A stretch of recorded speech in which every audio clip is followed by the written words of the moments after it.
èèyàn méje dèrò ẹ̀wọ̀n lórí ikú Mojísọ́lá Awésù tó mà jáde láyé o lẹ́yìn tó bá ọkùnrin lọ sí ilé ìtura nílùú Ìlọrin. Adájọ́ Ibrahim Yusuf ti ilé-ẹjọ́ gíga ìpínlẹ̀ Kwara ó mà ti pàṣẹ pé kí àwọn afurasí méje tí iléeṣẹ́ ọlọ́pàá mú pé wọ́n mọ̀ lọ́wọ́ nínú ikú Mojísọ́lá Awésù akẹ́kọ̀ọ́ ilé ẹ̀kọ́ gíga gbogbonìṣe Kwara tó wà ní ìlú Ọ̀fà kí wọ́n lọ́ọ́ máa gbatẹ́gùn lọ́gbà ẹ̀wọ̀n náà.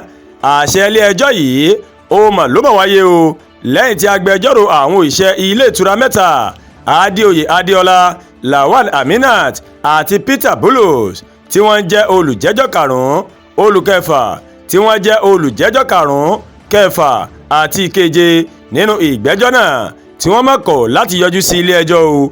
Èèyàn méje òun ló fojú balẹ̀ ẹjọ́ lórí ẹ̀sùn ṣíṣekúpa Awésù akẹ́kọ̀ọ́ tó wà ní ìpele àṣekágbá Kwara College of Health Technology tó wà ní ìjọba ìbílẹ̀ Ọ̀fà. Àwọn afurasí náà ni Happiness Adébáyọ̀ àti Tìmílẹ́yìn Kọ́láwọlé tí wọ́n léwájú nínú afurasí pẹ̀lú Adébáyọ̀ Adéníyì àti Bùkọ́lá Adéníyì tí wọ́n jẹ́ òbí Happiness àti Adéoyè Adéọlá o, Lawal Aminat àti Peter Bulus tí wọ́n jẹ́ òṣìṣẹ́ ilé ìtura tí wọ́n ti ṣekú pa Awésù.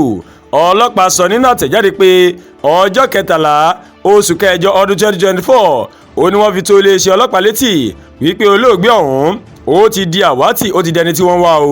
Agbẹnusọ iléeṣẹ́ ọlọ́pàá Kwara ó mà sọ wípé lọ́jọ́ 13 oṣù kẹjọ ọdún 2024 ní nǹkan bíi aago 4 àbọ̀ ìrọ̀lẹ́ omidan kan Blessing tó ń gbé ní agbègbè Gbómì nílùú Ọ̀fà ní ìpínlẹ̀ Kwara ó mà ló mà sọ fún wa pé alábàágbé òun nínú yàrá kan náà omidan Mojísọ́lá Awésù ẹni ọdún 21 tó jẹ́ akẹ́kọ̀ọ́ Kwara State College of Health Technology ó ti di àwátì láti ọjọ́ 9 oṣù kẹjọ o. Gẹ́gẹ́ bí ohun tí a gbọ́, Musa gba ìpè láti ọ̀dọ̀ omidan kan tí orúkọ rẹ̀ ń jẹ́ Tìmílẹ́yìn tó ní kó yọjú síbi òde àríyá kan tí yóò wáyé o ní Fáyítì Summit àti Àlìkímọ̀ nílùú Ìlọrin. Omidan Tìmílẹ́yìn ó mà fa Mojísọ́lá ó falẹ̀ ọ̀gbẹ́ni kan tí orúkọ rẹ̀ ń jẹ́ Adébáyọ̀ Happiness lọ́wọ́ o tó jẹ́ akẹ́kọ̀ọ́ Fáyítì Summit tí Adébáyọ̀ sì ní kó bá ń lọ òde àríyá níbi tí yóò ti dìbò gẹ́gẹ́ bí ọ̀rẹ́bìnrin òun tóun yóò sì fún ní $15,000 náírà. Ọlọ́pàá ṣàlàyé pé nígbà tí olóògbé ọ̀hún yóò máa dé ibẹ̀ ó pe alábàágbé rẹ̀ pé ilé ìtura tí Adébáyọ̀ Happiness tó máa fi òun sí kò mà tẹ́ òun lọ́rùn àti pé o kò sí ayẹyẹ kankan tó máa ń wáyé níbẹ̀.